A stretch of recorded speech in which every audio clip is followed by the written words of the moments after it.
आज का ये वीडियो जूलॉजी एसोसिएशन की ओर से आयोजित स्पीच कंपटीशन की है, जिसका टाइटल है उत्तराखंड में आपदाएं मानव निर्मित या प्राकृतिक। तो चलिए सुनते हैं हमारे बच्चों के विचार।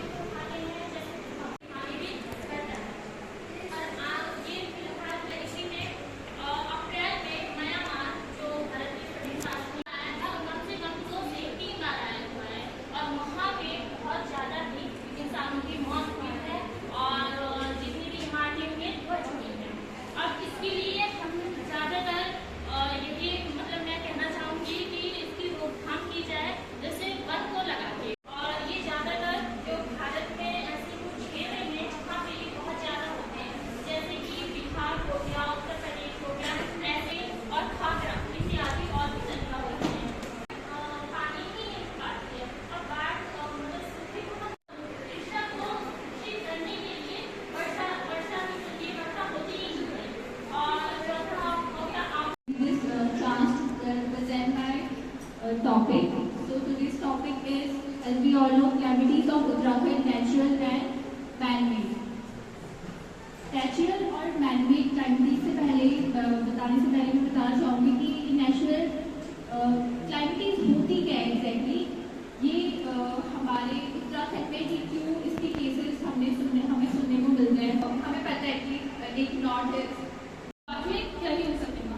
केदारनाथ की अभी चल रही है, कुछ आगे क्वेश्चन तो हो सकता है चले। अब जब प्रकृति ही नहीं रहेगी, जब वहाँ पर जो ऐसा इको जाएगा तो आगे क्या होगा कि एक इतना विकास ही नहीं हो पाएगा। इसीलिए उत्तराखंड का निर्माण किया था, लेकिन अब उत्तराखंड के निर्माण होने के बाद भी ऐसा कोई बहुत खास विकास नहीं दिखता जिससे कि प्रकृति को सुरक्षित किया जाए। बायोडाइवर्सिटी का एकदम बहुत प्रचुर क्षेत्र हमारे हिमालयन राज्य है, तो उनके साथ जोड़े। तो हिमालयन राज्य ज़्यादातर जब भी कोई प्राकृतिक आपदा होती है तो इसमें ज़्यादातर खतरे की संभावना हिमालयन क्षेत्र में ज़्यादा रहती है। तो इसमें तो सबसे पहले तो आपदा का जो प्रमुख केंद्र रहता है वो जो ग्लेशियर होता है, वो अभी जो जलवायु परिवर्तन के कारण ग्लेशियर तेजी से पिघलता है, जिससे बाढ़ और जल प्रलय जैसी अचानक पर्वतों में आग लग जाती है और आग इतनी भयावह हो जाती है कि पूरे उत्तराखंड में फैल जाती है और कई जान माल और कई चीज़ों का नुकसान करती जाती है। जो हम विकास कार्य करते हैं, जो हम नई चीज़ें बनाती हैं, सबको भी होगा अपने आप में नष्ट करते हुए जलाते हुए ले जाती है। आप ना कहीं प्रकृति को छेड़ने का नहीं देखा होगा।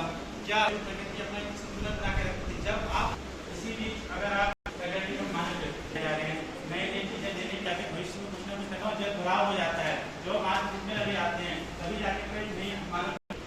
अब आप आज का शीर्षक हमारा उत्तराखंड प्रकृति मानव के हमारा जो नुकसान करते हैं की बात हमारे से सर्वाधिक बात करते हैं। और कुछ सिचुएशन ऐसी भी आ जाएगी लाइफ में, कहीं कोई आप बहुत सारे यहाँ सम्मानित प्रोफेसर हैं, उनकी स्पीच उनकी पर्सनल करने में बैठ जाएंगे। कॉलेज जाना और सीखना, कॉलेज जाना और टाइम पास करना दो अलग अलग बातें हैं।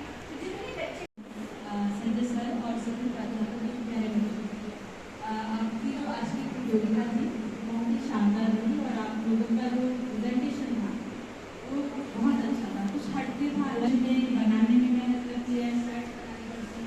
उसके बाद आपने जो टॉपिक था से आए दिन राज्य को जूझना पड़ता है। आने वाले दिन फिर ऐसे ही आने वाले हैं, क्योंकि जैसे पर साथ का टाइम शुरू हो जाते हैं। और मैम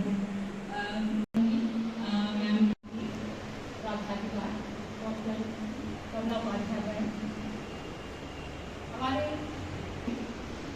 विधायक मंडल में शामिल हैं।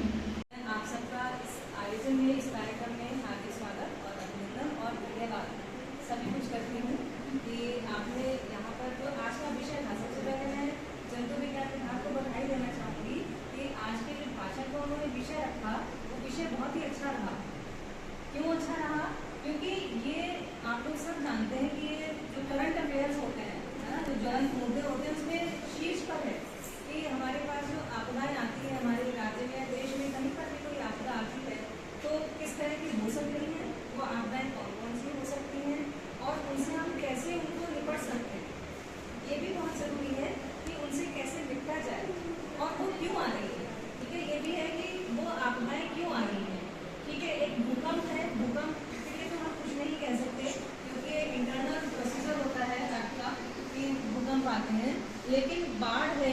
ठीक है, बाढ़ आ रही है, फॉरेस्ट फायर हो रही है, लैंडस्लाइड हो रहा है। सोच रहे हैं हम सबको पता होगा कि ज़्यादा से ज़्यादा पेड़ लगाने हैं, पर्यावरण को बचाना है। ठीक है, पॉपुलेशन बढ़ रही है तो हमें लैंड की ज़रूरत है, लेकिन उसके साथ साथ जितने पेड़ लगाने भी होते हैं। ये नियम है कि 5 गुना पेड़ लगाने आ पाएंगे, नहीं तो फिर इन्हीं मुसीबत उठाते मतलब होगा कि आ सकती है।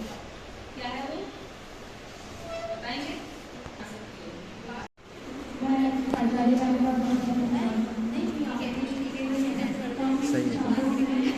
बड़ी जो हमारी आज की जो सबसे बड़ी परेशानी का जो सबब बनी है हमारे उत्तराखंड का, उसका आपने इतने कम शब्दों में इतनी आसानी से समझा दिया।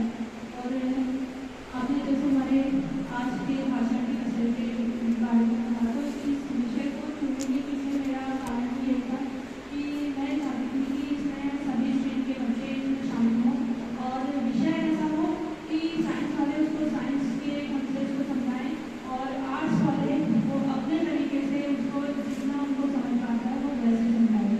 तो मैंने देखा कि आर्ट्स का जो ये विषय रहा, इसमें हमारे बच्चों ने भी कोशिश करी, लेकिन जो आर्ट्स के बच्चे इसमें मैंने देखा कि वो कुछ बच्चे ऐसे थे, उन्होंने उसी वक्त नाम लिखाया था और उसी वक्त उन्होंने तैयारी की थी और इतना बढ़िया होगा यहाँ पे कि मैं खुद में सरप्राइज हूँ कि हमारे कॉलेज में ऐसे भी बच्चे हैं जो बोलने में इतने ज़्यादा ताकतवर हैं। तो उनके लिए सभी आप लोग तालियां बजाइए एक बार में। और जो भी ये विषय हम लोग सुनते हैं, जैसे भाषण में देखा कि मैंने कल कुछ बच्चे मेरे पास आए थे तो मैंने इन लोगों को उनका मार्गदर्शन किया कि भाई 7 मिनट की प्रतियोगिता है, तो आप उसको समय उसका डिवाइड कर लो कि इतने ड्यूरेशन में आपने उसका जो है इंट्रो देना है, इतने ड्यूरेशन में आपने उसकी ये आपदाओं के बारे में बताना है, उसके बाद आपको उसकी रीजन्स बताने हैं क्या कारण है, उसके बाद उसका सॉल्यूशन भी बताना है कि आगे उसके लिए क्या किया जा सकता है। और ऐसे ही आपको विदिन 7 मिनट आपने अपनी बात को थैंक यू करके जाना है। तो आप लोग आज आप लोगों को पता चल जाएगा कि आप लोगों को भी कितनी प्रैक्टिस करनी है। तो इस तरह के जो प्रोग्राम होते हैं ये दरअसल आपका फाइनल ईयर है, तो फाइनल ईयर होने के बाद आपको सीधे आप एमएससी ज्वाइन करेंगे, एमए ज्वाइन करेंगे, वहाँ भी आपका इसी प्रेजेंटेशन देना होगा। और वहाँ अगर आप अचानक से देखोगे ना कि भाई आपको पीपीटी बनानी है तो आप लोगों के हाथ पाँव खुलने लगेंगे क्योंकि भाई पहले तो कभी किया ही नहीं है। तो अगर यहाँ से ही आप सीखे जाएंगे ना तो आप लोग को वहाँ पे बिल्कुल भी घबराहट नहीं होगी और आप बहुत आसानी से उस काम को आप और अच्छे से कर पाएंगे। तो इसके बाद हम लोग सोच रहे हैं कि एक डिबेट प्रतियोगिता भी हम इस तरह से कराएं जिसमें एक पक्ष में बोले एक पक्ष में बोले, तो वो प्रतियोगिता भी बहुत अच्छी होती है। तो उसमें भी हम लोग उसका पक्ष भी रखते हैं और फिर उसका विपक्ष भी प्रतियोगिता रहते हैं।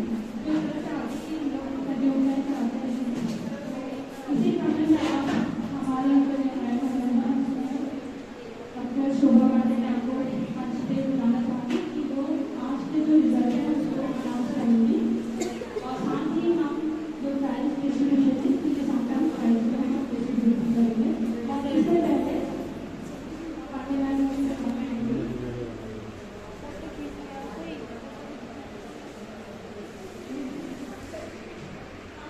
इसी साथ में हमारे एजुकेशन डिपार्टमेंट के प्राध्यापक डॉक्टर अजय बजाज शर्मा जी तंत्र विज्ञान की विभागीय परिषद की ओर से आपका बहुत बहुत यहाँ पे स्वागत करते हैं। और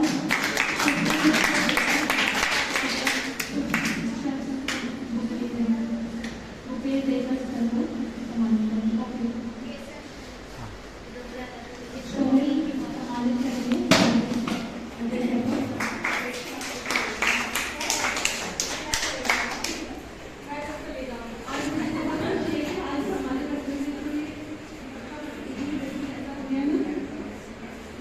अन्नपूर्णा वाला टाइप का हो गया है, कंटिन्यू हो रहा है।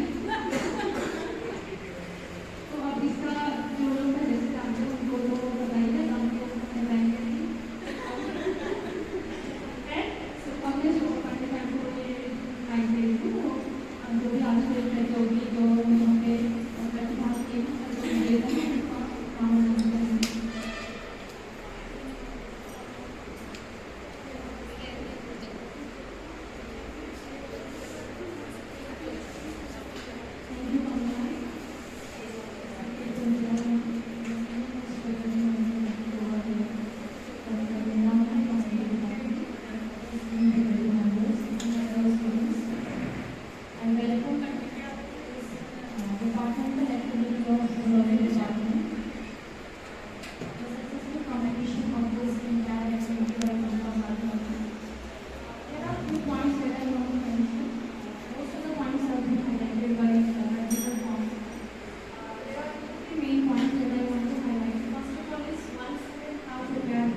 नोटिस में वो पता चल जाता है कि आप कॉपी से पढ़ रहे हैं, पीपीटी से पढ़ रहे हैं, एमसीक्यू से पढ़ रहे हैं। ठीक है, तो आगे से ध्यान रखिएगा कि अगर आप कुछ भी पीपीटी बनाते हैं या हार्ड मेटेरियल लेके आते हैं तो प्लीज उसको पॉइंट ऑफ फॉर्म में रखना।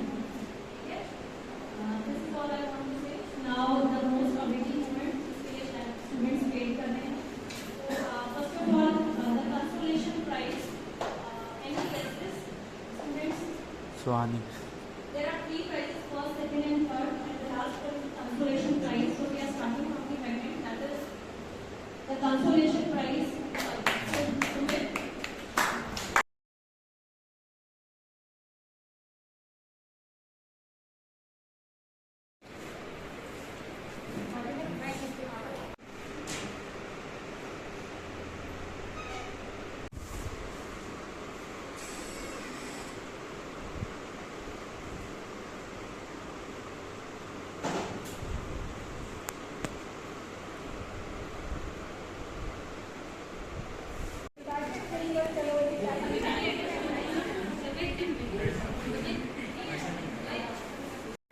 तो ये था आज का जूलॉजी एसोसिएशन की ओर से आयोजित एक स्पीच कंपटीशन, जिसमें हमारे 6th सेम के स्टूडेंट्स ने पार्टिसिपेट किया, इसमें आर्ट्स के बच्चों ने पार्टिसिपेट किया और इसमें बीएससी 2nd सेम के स्टूडेंट्स ने भी पार्टिसिपेट किया।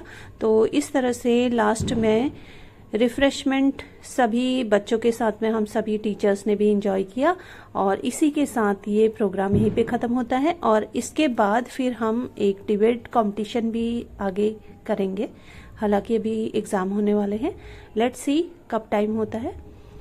तो चलिए फिर मिलते हैं किसी और प्रोग्राम में। Thank you for watching.